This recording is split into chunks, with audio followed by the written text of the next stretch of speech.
So like I said, I wanted to review this with you. This will have a lot of value for us today. So let's review this one and finish it all the way, because I know yesterday we didn't completely finish it in class.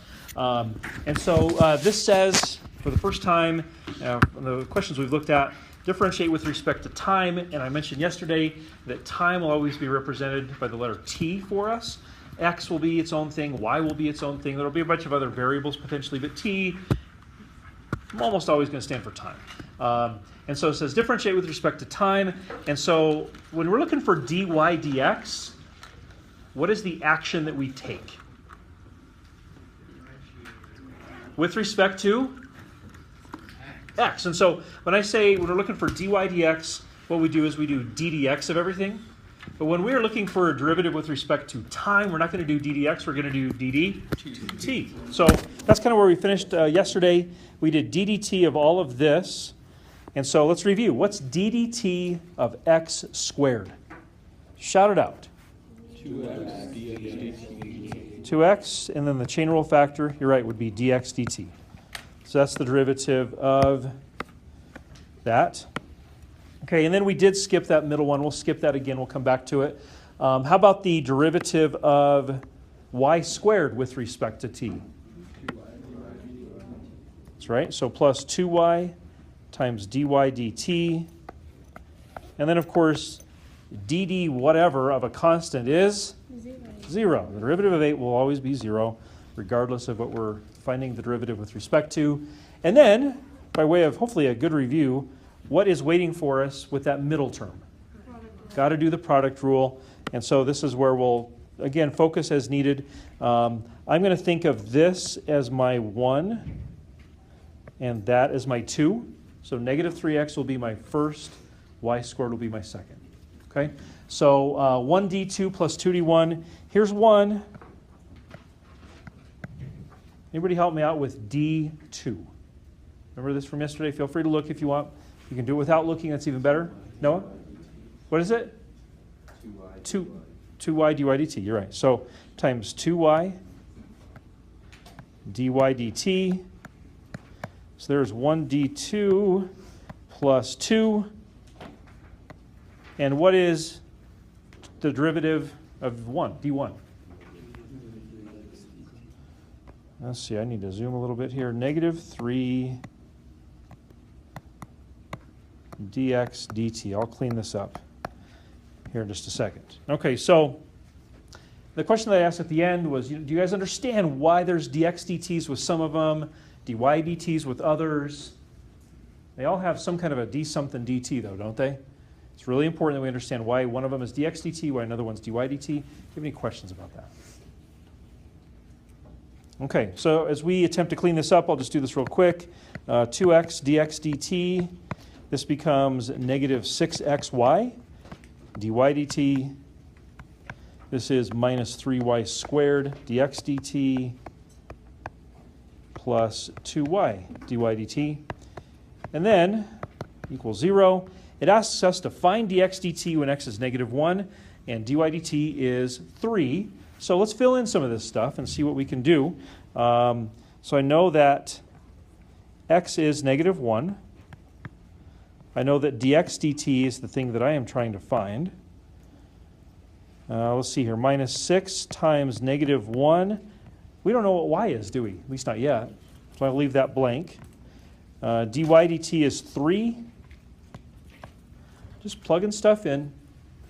Minus 3. Again, I don't know what y is, so I'll just put blank squared. And again, I don't know what y is, so I'm just going to put blank. And then dy dt is 3 equals 0. Okay, so this is going to come down to basically one thing and then some algebra. We need to figure out what the y value is. Any ideas on how we could do that? Say again? Plug it into what? Plug what into the first equation? Yeah, the x value of negative 1. That's right. So I'll do that off to the side here. So if I plug in a negative 1, I'm going to get 1 plus 3y squared plus y squared is equal to 8.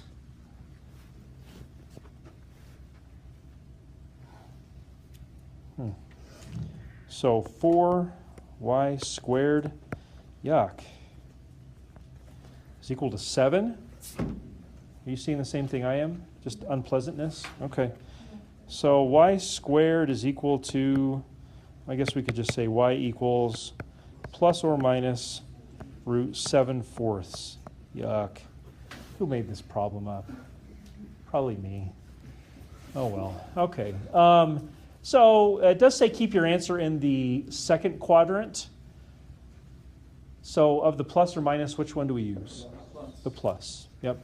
So root 7/4 just goes in here. This looks like a lovely time to use your calculator. Feel free.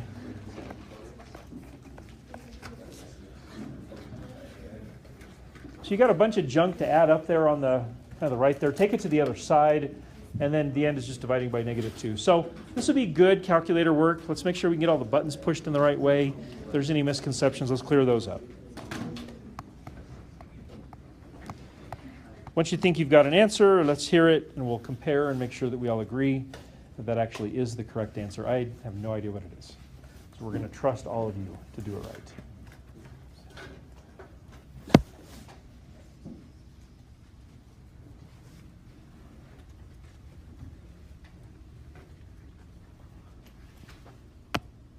So a little more algebra, right? Got a couple of like terms to add. And then divide. Any offers of answers yet? Let's go accurate to 3 decimals. Don't be shy. Everybody's wrong at least once in their life. Hopefully you'll be right this time. I might not be. What do you got, Johnny? 13. Exactly 13? 13.2. Let's go 3 decimals just in honor of the AP stuff. Exactly. Or 250. 250, okay. But I might be wrong because I'm not misclicked. Of course, I hear you. So guys, that's kind of the first proposed answer to this, 13.250. When I'm not saying it's right or wrong, I don't know. But let's come to a consensus. I'm sure that if we work together, we can figure out what it really should be. Do to try to solve this, I would go, I guess it's 24 root 7/4, isn't it? So 24 times the square root of 7/4. Okay, so that's that number. I would take that to the other side, right? So it's going to be opposite of that. Okay, and then divided by negative, let's see, it'd be negative 29/4, I guess. Yeah, so divided by negative 29/4. 4.379. Okay.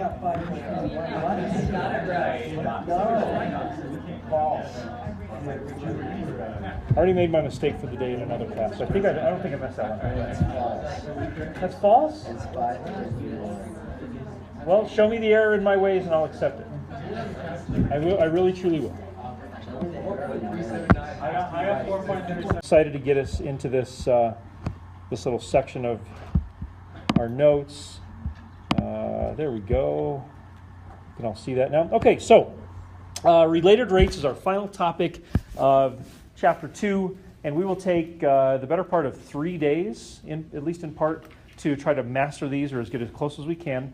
And for the first time, this is a really important transition, for the first time when you look at these questions, you will see varying sizes of paragraphs. Okay? So these are the proverbial word problems that people talk about, that you hear about in algebra and whatever. I want to encourage you about something. I want to encourage you about a couple of somethings.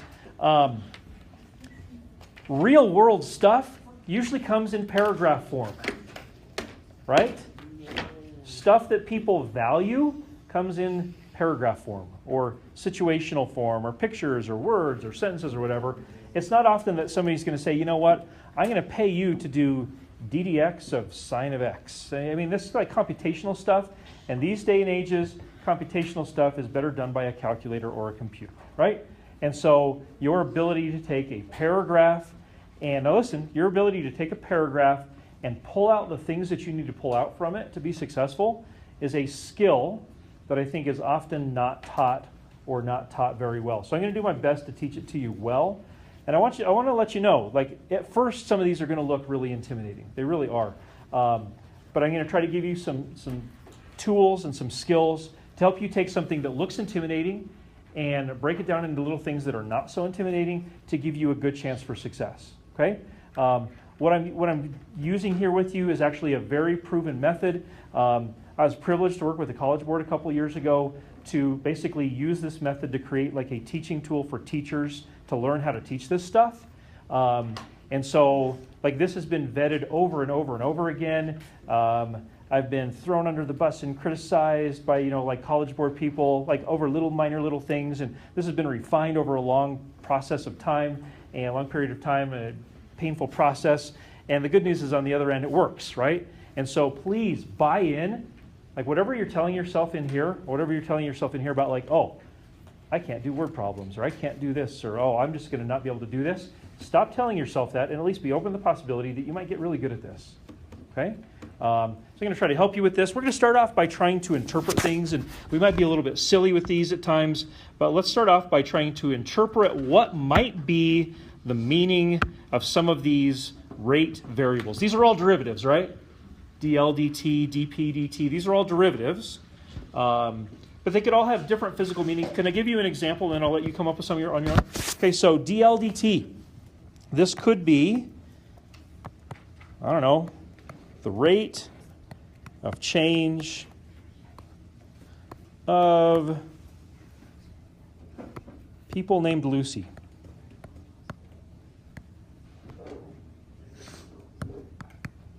That makes sense? dl dt, rate of change of the number of people named Lucy. It could also be the rate of change of the number of lions in the jungle, right? And then one thing we would throw onto the end of this, with respect to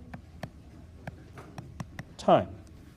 I'm going to leave it at lions, but it could be any L word, right?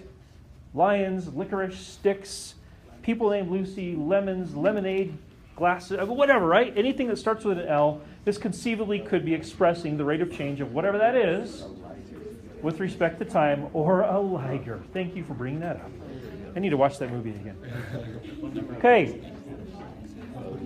So guys, all silliness aside, whether it's lions or lemonade glasses or whatever, or ligers, guys, there are a couple of things that really have to be there. dl dt is a rate of change. That has to be there, right? And it's also with respect to time. With respect to anything else, the fact that this is changing as time goes on is important. What about dp dt? How much you interpret that in a physical sense? Like, what could that mean? Say again? Somebody mumbled something. Say again, Eliza? Be creative. Don't say anything with a P. Pizzas. Good word, yes. So yeah, we could say that this is the rate. Ooh, pterodactyl is also good. The rate of change. Oh, let's not go with pneumonia. Pizza.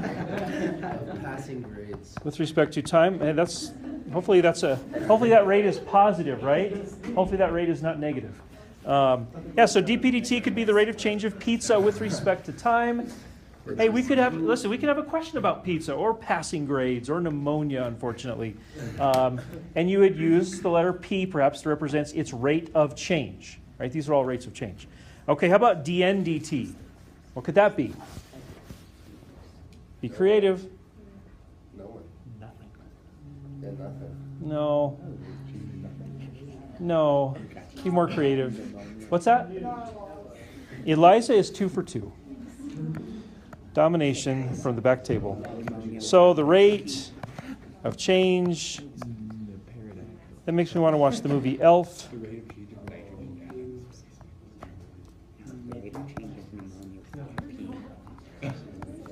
Isn't that how you spell Norwal? W-A-L?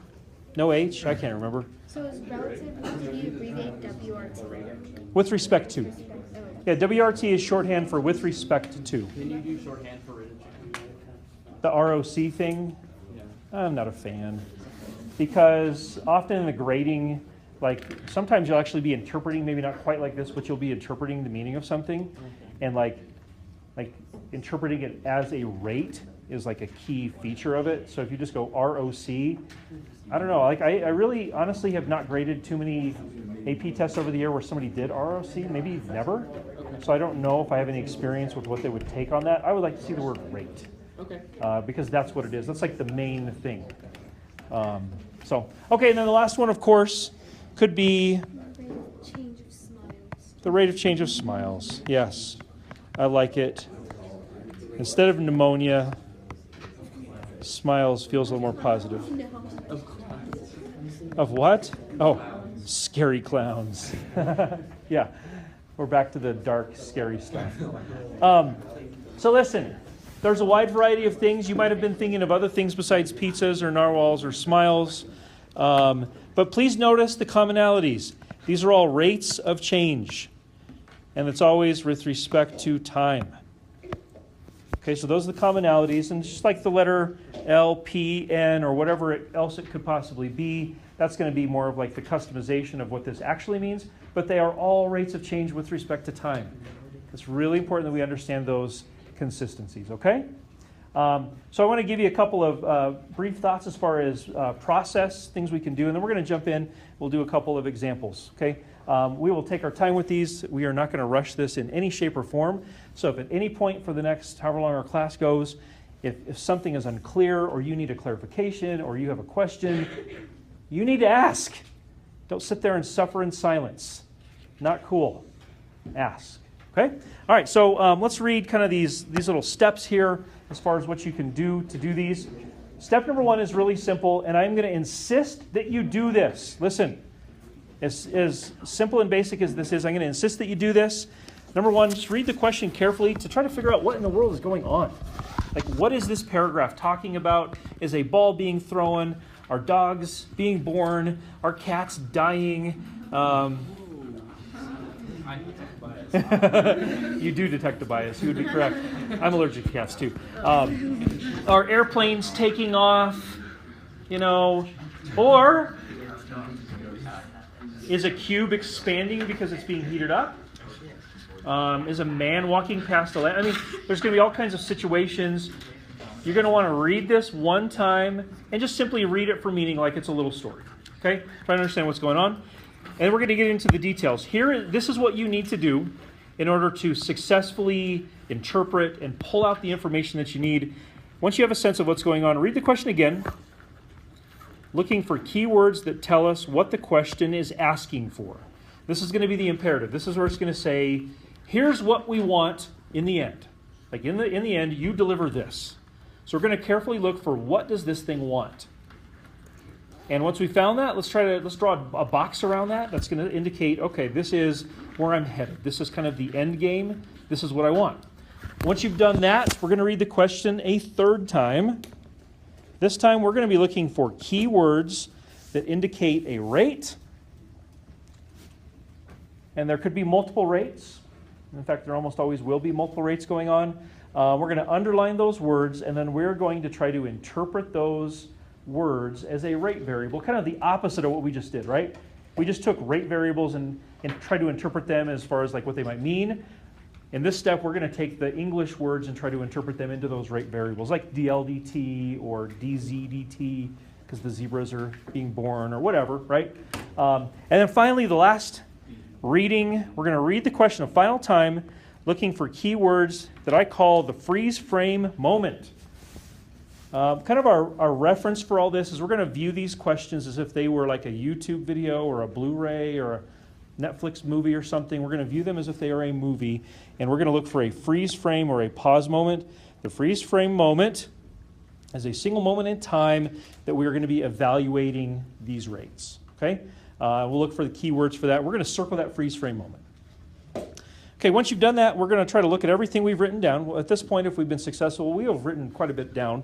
And then we are going to try to connect all these things with a relating equation. And once you have all these things written down, seeing the relating equation often will be pretty easy. You know, it's still going to take some effort, but it'll be pretty easy. It's easier to do it in this order than trying to come up with the relating equation first. All right, once you've done all that, we do a little bit of calculus with the differentiation with respect to time. And then all those things that we wrote down, we just need to plug them in. So we're trying to do all the heavy lifting first, do a little calculus, and the ending should be sort of easy. Easy is relative, right? But compared to what you've been doing with the previous parts of the problem, it'll be easy-ish. Okay? A lot of steps there. Probably they don't make a lot of sense. Let's go ahead and do some of these questions together and try to make sense of these steps. We will be doing some jumping around, so please indulge me as I jump around a little bit here and figure out which ones I want to do first, which ones I want to do last. We will not be doing number 1 first. We will be doing number 2 first. Ladies and gentlemen, hey, listen. Obviously, this is 2 sentences, right? So we're starting you off with baby stuff. 2 sentences. Number 3, a little longer. Number 4, a little longer. Number 5, about the same length. 6 gets even longer. 7, longer. And we go back up here. We even have a picture with number 1. So we're starting off with, we're going to try to scaffold this from like easiest-ish to harder-ish. Fair enough? Hopefully I'll get it just right. So let's take a minute here. Let's do the first step. The first step is simply to read this and try to decide what's going on. Do that.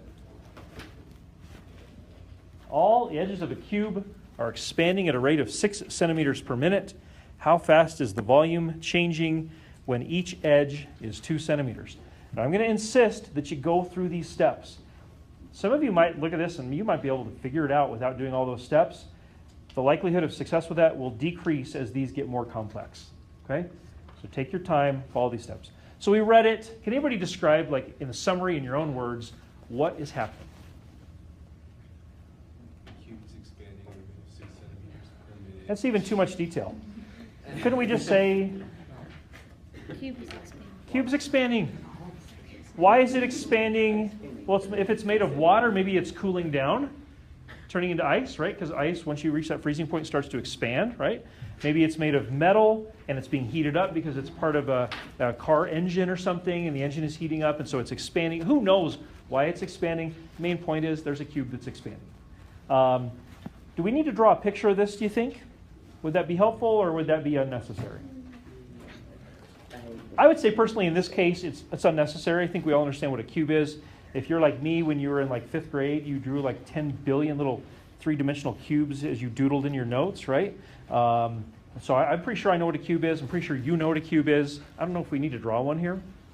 If you feel like you do, then do. I don't really care. But I'm going to forego that, okay? So let's read it again, and this time let's try to understand and put in a box, what are they asking us to find? Like, what's the imperative? What do they want us to get for an end game? What do you see? You all see it? You're way ahead of me. So I would say this. Yeah, there's my phrase. How fast is the volume changing? So I'm putting that in a box. I'm not saying you're wrong. I'm just saying you're way ahead of me. How fast is the volume changing? So that right there, that is, I think, a pretty clear indicator of we want you to get this. When you're done, that's the exact question you'll answer. Okay, so we're picking this apart. What I want to do with this now is let's take this and let's interpret these 6 words into a rate variable or into a variable of some kind. How would we interpret this into maybe some math symbols that we could use? How fast is the volume changing? What do you think, Noah? dV over dt. That's exactly what I would do. dV dt, because it's the rate of change of volume. So rate of change is going to go with some kind of a symbology like that. And it's volume, so you use the letter V. I think it all makes sense. Really good. So I'm going to put this. I'm going to say dV dt equals question mark. That to me is indicating that that's the thing that I'm going to try to find when all is said and done. Okay? Okay, now step number 2, we're going to reread this thing again. This time we're going to be specifically looking for rates. Words that indicate some kind of rate that's related. That's why these are called related rates. These rates are all related to each other somehow. What do you see? We're going to underline these. What words do you see that tell me it's talking about a rate? Yeah, this one just comes right out and says, at a rate of, right? So let's underline that. So at a rate of 6 centimeters per minute. Let's expand this out a little bit more. What is expanding at a rate of 6 centimeters per minute? The edges of the cube. Okay, so we're underlining anything that has to do with a rate. So I think kind of that whole first sentence is really talking about a rate, isn't it? Okay, so once we've underlined that, we've identified a rate, let's go ahead and translate that sentence into some useful calculus symbols and variables and things of that nature. So what do you think? Any suggestions on what we could do to interpret that? No? The edges of a cube are expanding at a rate, right? The word rate is really key there, of 6 centimeters per minute. So this is like what we were practicing with the ligers and the narwhals. Just doing it backwards. What do you think, Hannah? DE dt is 6 centimeters per minute. That's what Hannah said. Why'd you choose the letter E? Edges, right? Rate of change of edges, dE dt. And she said that's 6 centimeters per minute. You've done a really good job. Does that make sense to everybody? Now, were you just being quiet because you're like, that's too easy? Or were you being quiet because you thought that's too hard? Or I don't know. And now you're still being quiet, so you're giving me absolutely no feedback. Come on, raise your hand if you thought that that was too easy of a question, so I'm just not going to say anything. Okay, fair enough. So say something. You might think it's easy, and you might be wrong, or you might be right. Okay, so Hannah interpreted that correctly for us. Do you guys see any other unmarked parts that indicate a rate? Any other unmarked parts that indicate a rate? I don't either. Okay, so the final thing we want to look for is the freeze frame moment. So FF stands for freeze frame moment. Does anybody see wording? Now, what's the word that tells you that 2 centimeters might have something to do with it? The word when, yes. So the word when is really important there. When is a time indicator. It's saying when this happens. It's a time thing. And so when each edge is 2 centimeters. Now, be really careful here. If you put freeze frame moment is 2, you will absolutely run into issues in the future. What you want to put is freeze frame moment is when E, edges, equals 2.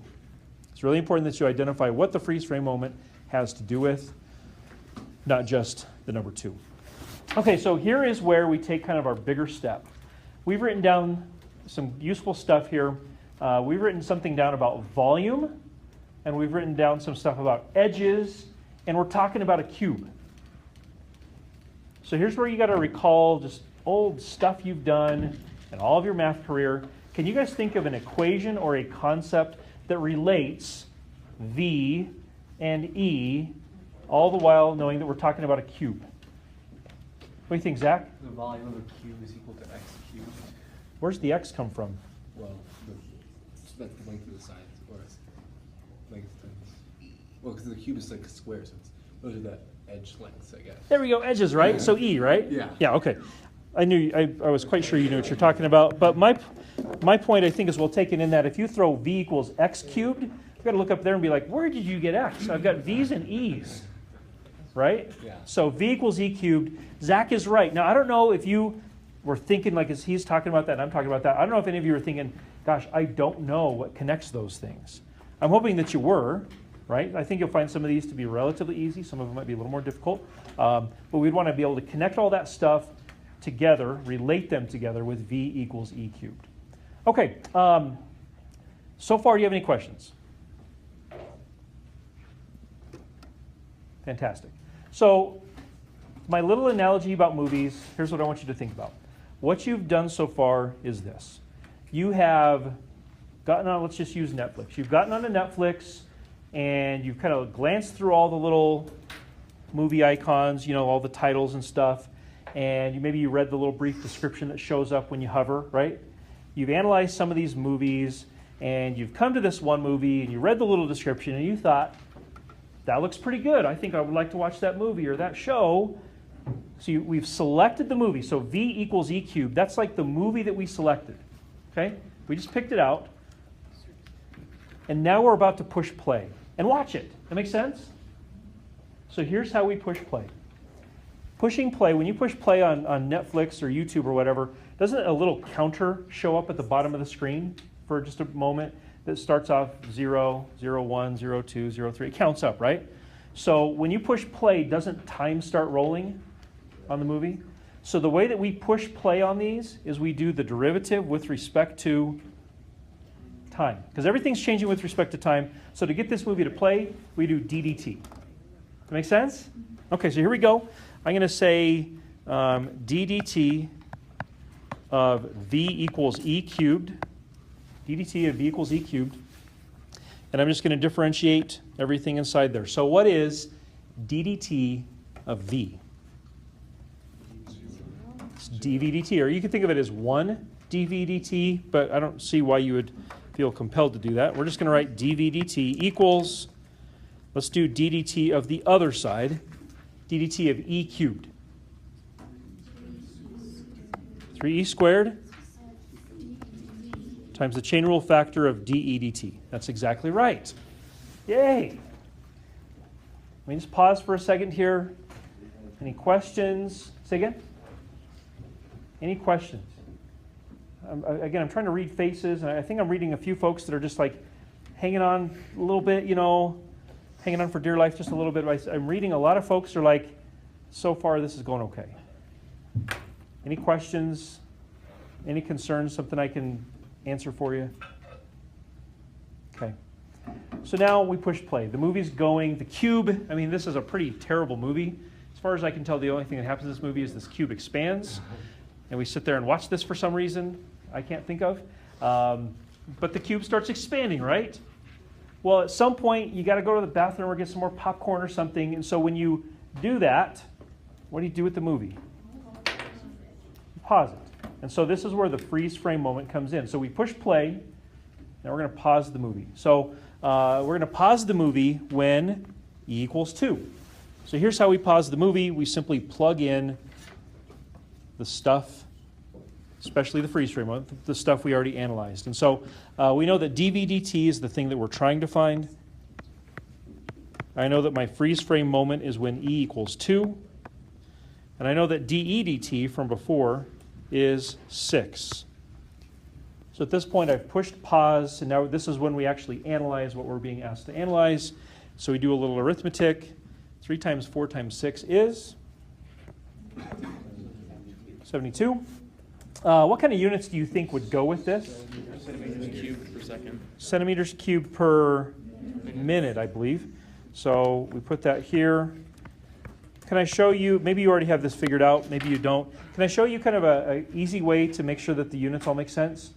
If you look at the Leibniz variable here, the dv dt, that should agree with your units. So dv, v is volume. Does cubic centimeters go with volume? Absolutely, right? And then you look at the dt, well, that's talking about a change in time. Does that go with minutes? Yes, it does. So, the t is always going to be some kind of time, seconds or minutes, hours, whatever. So it's usually the numerator that you want to make sure that you got the units correct on. V is volume, cubic centimeters goes with volume. If it were area somehow, then it would be square centimeters perhaps, something like that. Okay, so let's kind of analyze where you're at. Number one, I think you all realize that that's probably the easiest version of these, right?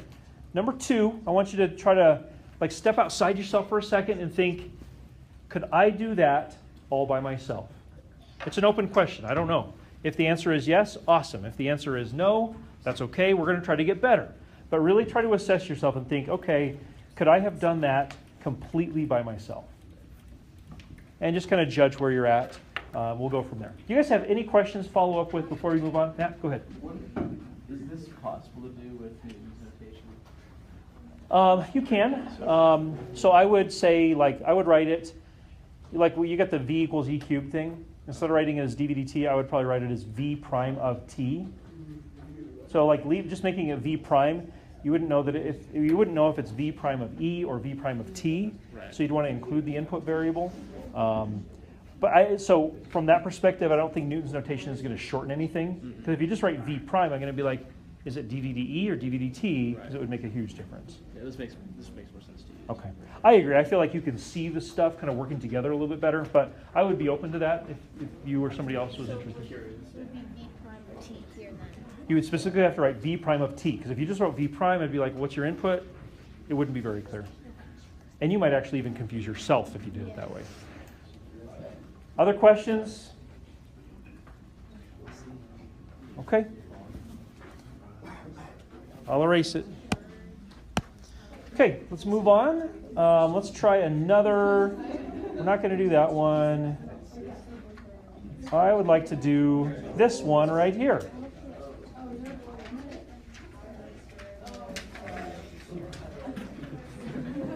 Number 4. Please look at number 4. It's like a spade.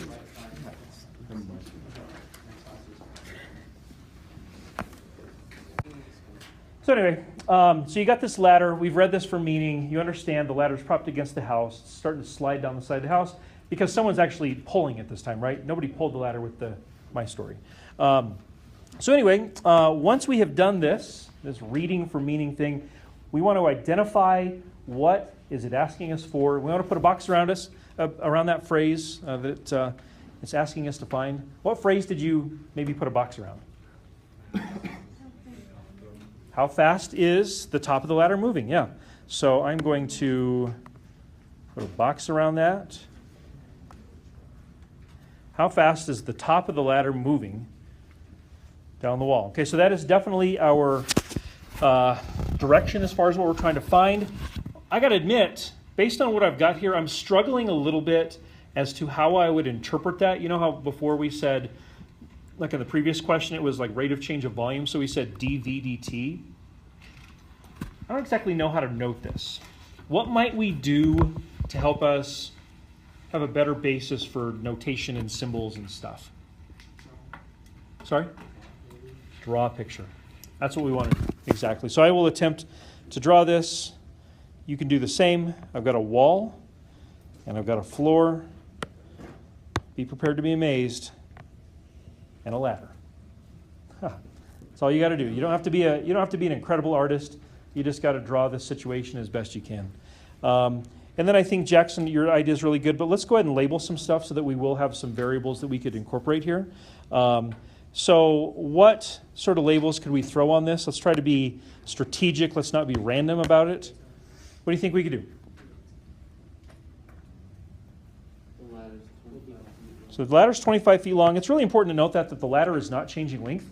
I think everything else is changing about this, but the ladder's going to be 25 regardless.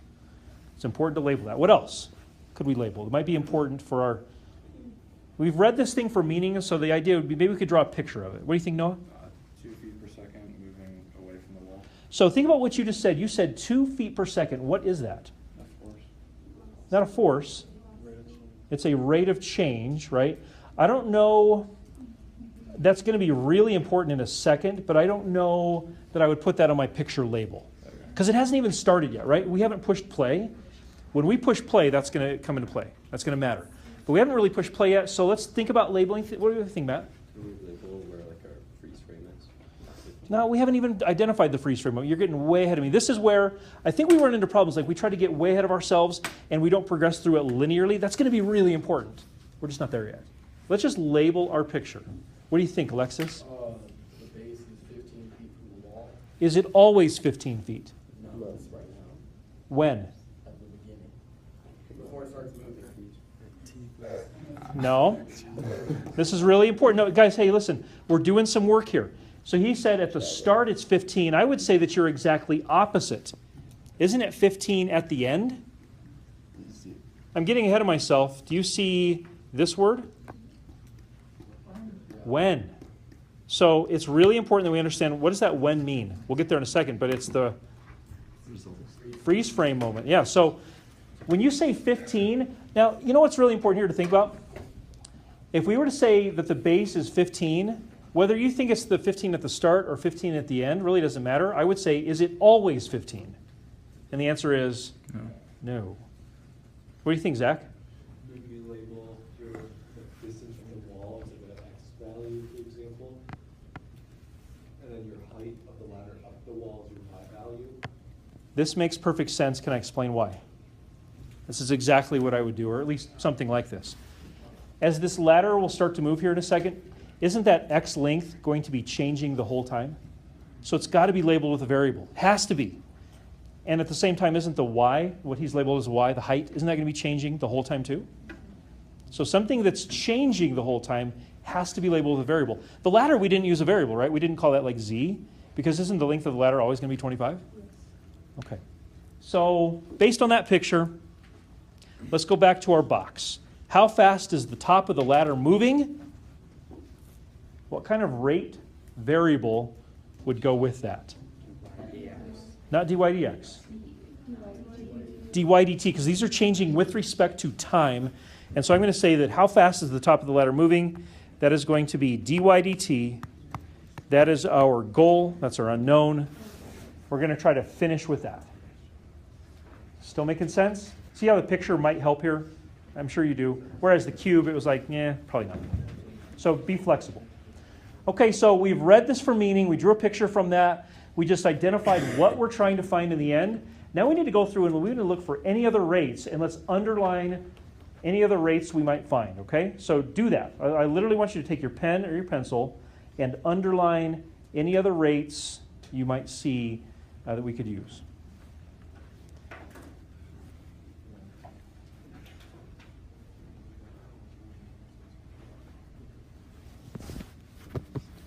Let me know what you see. Bianca, do you see anything, any other rates we could underline? The 2 feet per second. So let's see here. We could say base of the ladder is pulled away at a rate of 2 feet per second. Okay. I agree. It even uses the word rate. I mean, that's kind of the best indicator, isn't it? It's not cheating. It's right there. So use it. Okay. So Bianca, let's take this one step further. That is definitely a rate. What kind of variable could we use to express that? I said feet.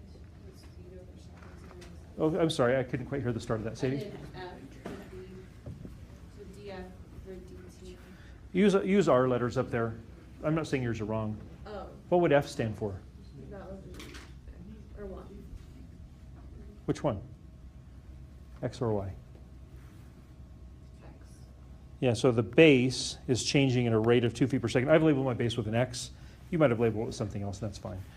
So for us, it would be dx dt equals 2. Okay, do you guys see any other rates? Any other rates up there? Should we be underlining anything else? Okay, I agree. So the final thing we do here, we've identified what we're supposed to find. We've identified the other rates, and I probably should put my units on there, feet per seconds. Final thing we got to do is read it one more time and identify the freeze frame moment. We already kind of identified that from earlier. The freeze frame moment, what's the key word to identifying the freeze frame moment? When, right? So when the base is 15 feet from the wall. Okay, so when is that key word? So I'm going to say freeze frame moment is when what is 15? X. Yep, specifically when X is 15. This would be really easy to get confused because we've got X's and Y's, but it's specifically when X is 15. Okay, do you have any questions so far? So I want to point something out. Listen. Too often, when you're faced with, a paragraph of like 3-4 sentences like this one, usually it goes one of two ways. I want you to listen. You've been there. I know you have. I've been there too. Where you read something like this, and all you really do is you read it and you just go, numbers! Yeah! And you start writing numbers down, maybe a couple variables, and you do something. You have really no idea if it's a good thing, but you do something with those numbers, and you get some answer, and you're like, I did something. And you have like little to no confidence that you did the right thing, right? The other way this goes, I've been here too, is a teacher will look at something like this, you look at something like this together, and the teacher says essentially, maybe not in so many words, but they essentially say this: read it and figure it out.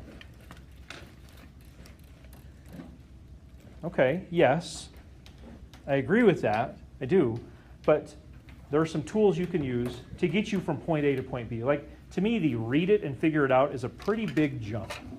But if it's read it, pick out this little thing, do something with it. Oh, read it again, pick out this little thing, do something with it. Read it, pick out one last thing, and do something with it. Now we're in a good place. You see the intent?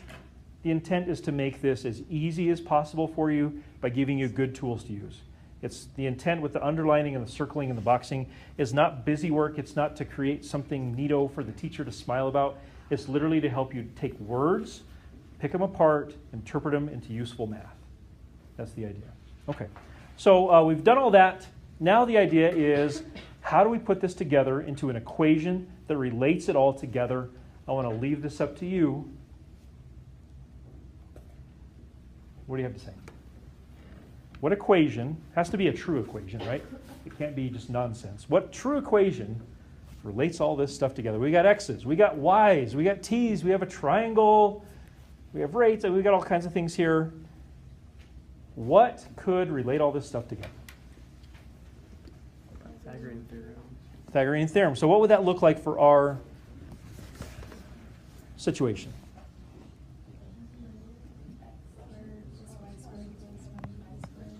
X squared plus y squared equals 25 squared. So, I don't know if others were thinking this. Matt has definitely identified the correct relating equation. This is going to work. But I want to point out, I'm not going to write this down, I want to point out that there were other options that will definitely work in other situations. I know for a fact in your WebAssign you will find that given a similar situation, there will be other equations that will work better based on what they're asking for. Couldn't you have looked at this and thought of this? What if we did the area of this triangle?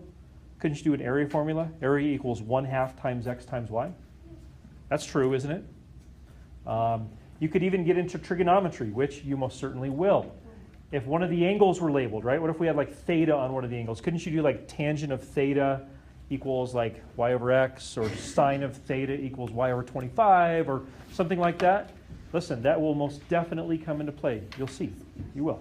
When you do your WebAssign, you'll see some of these. But Matt has identified a good relating equation. Okay, so all we've done so far is we've picked out the movie. It's the Pythagorean theorem ladder movie. Hardly exciting based on the title. But we're going to go ahead and push play anyway. How do we push play in calculus? No, you do not substitute anything. You push play by doing DDT, right? Remember, pushing play means the time starts to progress. And so we do DDT of our relating equation to get this right, get this movie started off right. So what is, Jack, DDT of x squared? DDT of x squared is going to be 2x times dx dt. 2x times dx dt is absolutely correct.